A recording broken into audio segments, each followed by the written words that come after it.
Hello and welcome to the Law of Sacrifice. Every one of us needs an ideal. We need an image of the what's possible in order for us to have a visceral experience, a feeling inside of us that there really is a possibility for us to become more. For over 100 years, Abraham Lincoln has served as such an ideal to many young American kids. Now, Lincoln came from very humble backgrounds. He didn't have a lot of money. He was in a very, very simple upbringing. And yet there is that quality of Lincoln that inspires us to seek for the more, to reach for greatness ourselves. You know, there isn't one of us who could say that we haven't had as many opportunities or talent bestowed upon us and within us that Lincoln had. Yet what was it about this man and the way he lived his life and the way he made his choices that brought about such a demonstration of greatness that it would inspire us down through the channels of life, down through the quarters of time, to reach us even this day? It's said that Lincoln's soul began to grow from the seed of thought that was placed in his mind by his mother when he was just a small boy. And his mother made it a point to teach him whatever she could while she was able, but she became ill while Lincoln was still young. When she realized she was dying, she called her family around her. She placed her hand on Lincoln's head, and looking at her children and family, she said to them, "Be good to one another." She felt that she had given them everything she could, and this was her last message, be good to one another. And then she died. She might have dreamed, but she had little understanding or realization of what her son, this little boy standing before her that day, would become. Now, Lincoln was quite young at her passing, but he never forgot her. And she taught him a lesson that he carried with him throughout his life. She taught him that the beginning of wisdom is not imposed by discipline, but the beginning of wisdom is first the desire for discipline, the love of discipline, the voluntary choice of discipline. And he learned that discipline is the high road that leads to everything that makes life worth living. There's a principle here at work, and that's the harnessing of our powers towards a desired end. Otherwise, if you take water and you channel that water, it'll turn a turbine and create electricity. But if you just let it go everywhere, there's no power from the same amount of water. So you go to a concert or an opera today and you listen to a voice that absolutely captivates the audience. How do these voices happen? They do not happen. They don't just happen. Granted, they may be especially gifted, these people, but those magical moments that happen are not coming from chance or accident, but from discipline. Discipline that is consciously chosen, ardently desired, and patiently persisted in. I really believe that the words sacrifice and discipline are totally misunderstood. I have come to understand sacrifice as not as losing something, but gaining something.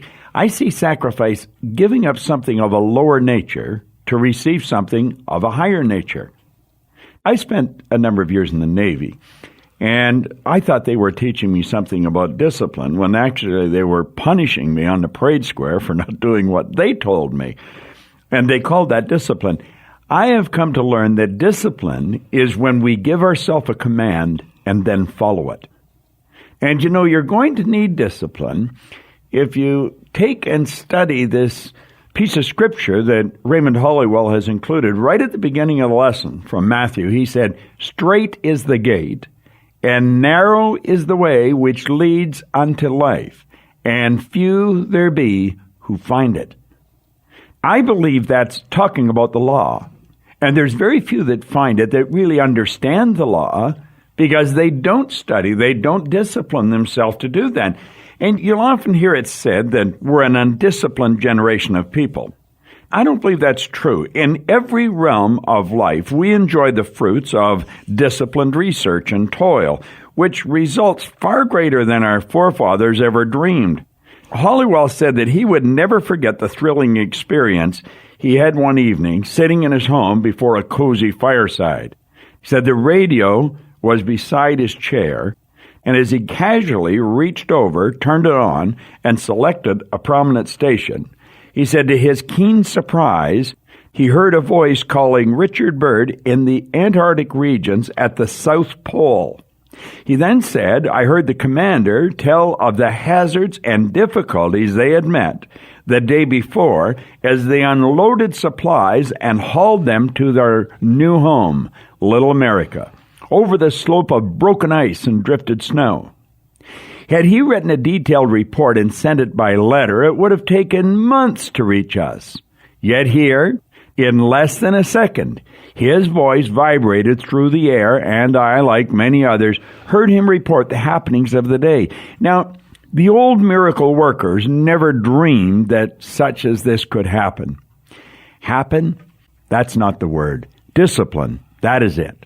It was painstaking, scientific, technical discipline that produced such a result. You know, we might ask ourselves, does it have to be painstaking? Well, I think it does, and I think that's what stops most people from doing it. You see, what we're really doing is we're forming new habits. And to form new habits, we have to change old paradigms. We've been programmed with the wrong information.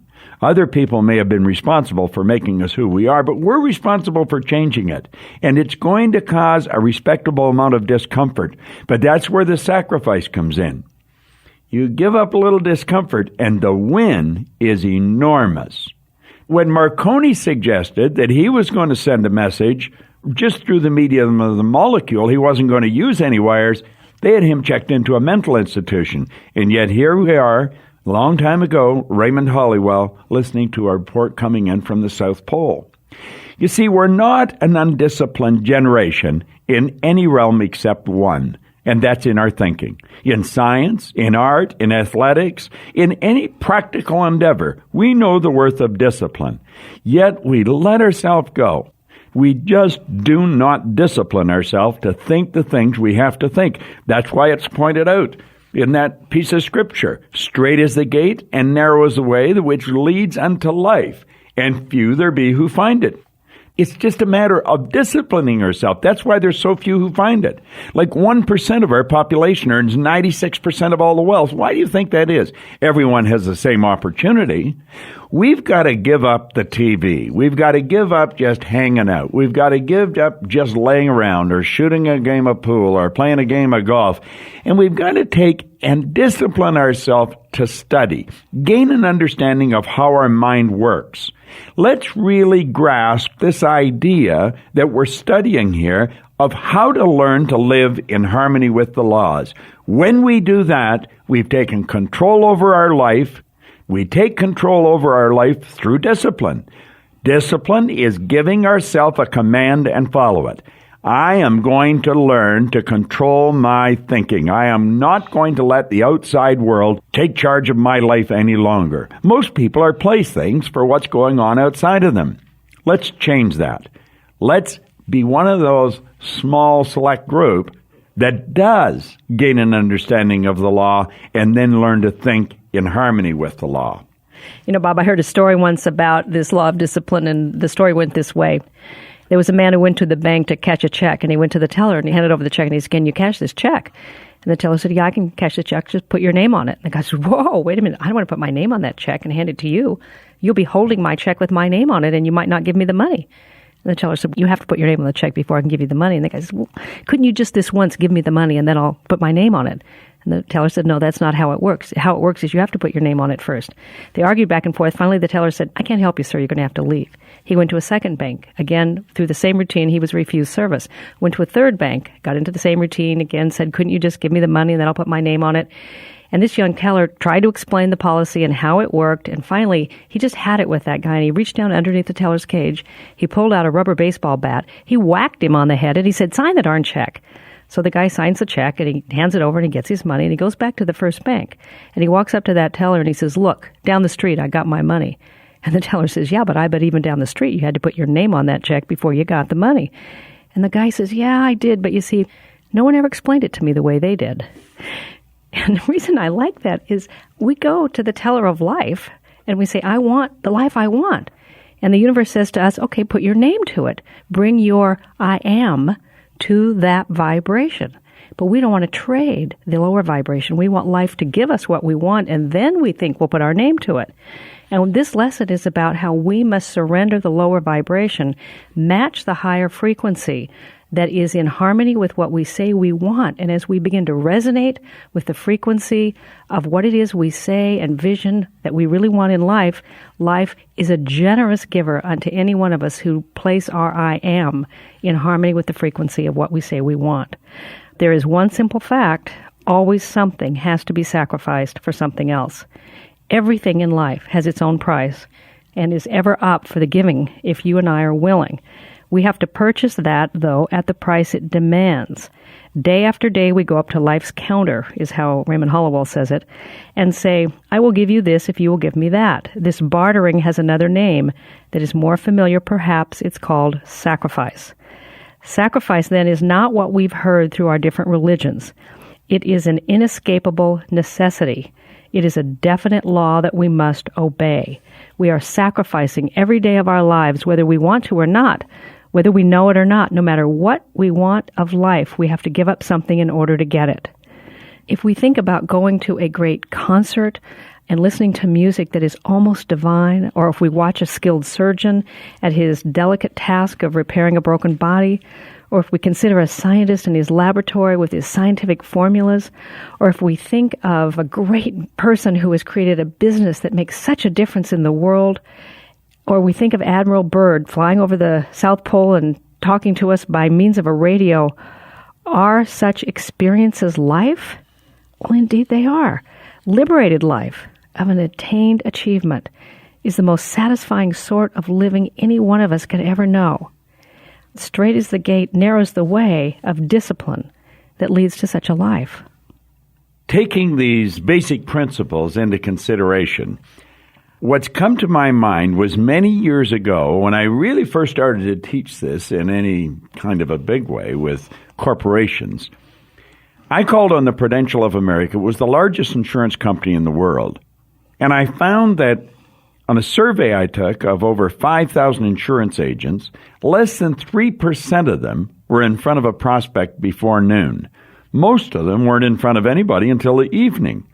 They had never had anyone of their district agents in over 100 years, well, it was close to 100 years, that had written $5 million a year in business. And I thought that the reason for this was they weren't going to work. Now, they thought they were going to work because they would go into their office and they would be busy doing whatever they were doing. But they definitely weren't selling insurance to each other, so they were getting poor results. Now, I have learned that people on commission, if they're not in front of a prospect, they're unemployed. And so I got that idea across to them. Then I showed them how we're programmed to live in a certain way.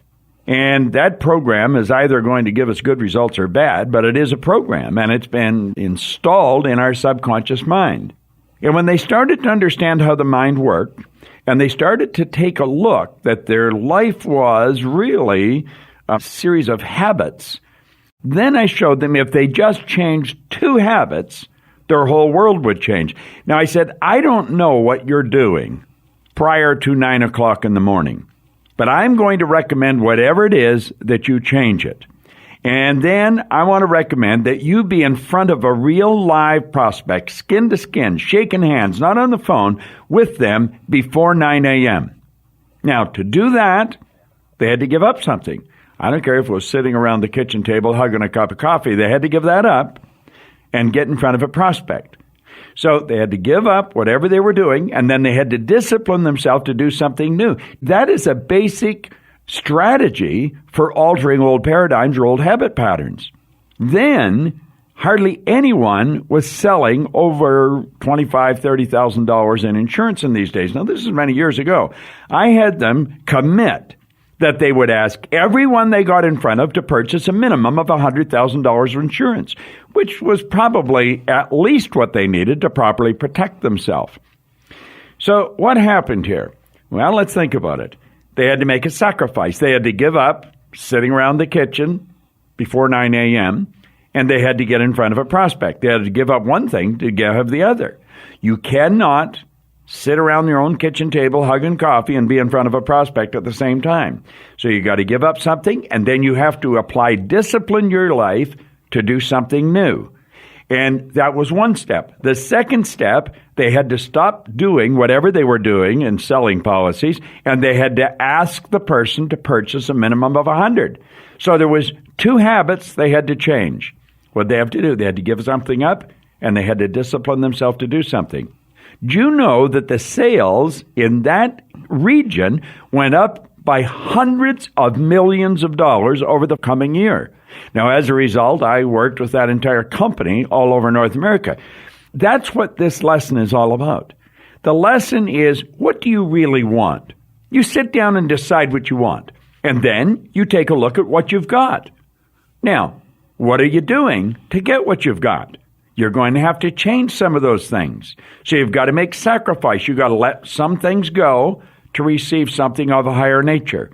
So the entire lesson here of sacrifice is one of growth. I believe the way most of us have been programmed, we look at the word sacrifice and we think of giving up, of losing something, having less, when the truth is the exact opposite is the truth. Sacrifice is giving up something of a lower nature to receive something of a higher nature. That indicates growth. And how did he start out with his quote from Matthew? Straight is the gate and narrow is the way which leads unto life. Now, there's a basic law that governs the universe. It's grow or die, create or disintegrate, live or go in the other direction. So if we want our sales to go up, if we want to feel healthier, if we want to build more meaningful relationships, if we want to grow our company, what are the rules? You got to give up something and replace it with something new. You've got to be involved in sacrifice. Let go of something of a lower nature to receive something of a higher nature. And then we have to discipline ourselves to do the new thing that's replacing the old. This is a marvelous lesson that has to do with growth, regardless of what it is. It's like I say, is growing our relationships, growing our income. I could take anyone and work with this lesson, no other lesson, just this lesson, gather a bit of information on them, get them to sit down and take a look at it, and then personalize it, bring it into their own life, and say, what are my results? What do I have to do to improve the results? What do I have to stop doing so I can do these things I have to do? Sacrifice and discipline are 2 very important principles in growth. Straight is the gate, narrow is the way that leads unto life. Few there be who find it. Why? Very few people will understand what I just said because they don't think.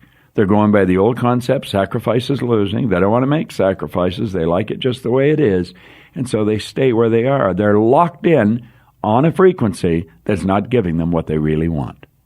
That is so powerful, what you just said. And even as you're saying it, I'm thinking in my own life right now, it isn't that I don't have discipline, and it isn't that I haven't patterned that to a great degree in my life. And if anyone looked at my life, there is evidences of the discipline that I have brought to bear on these laws of life.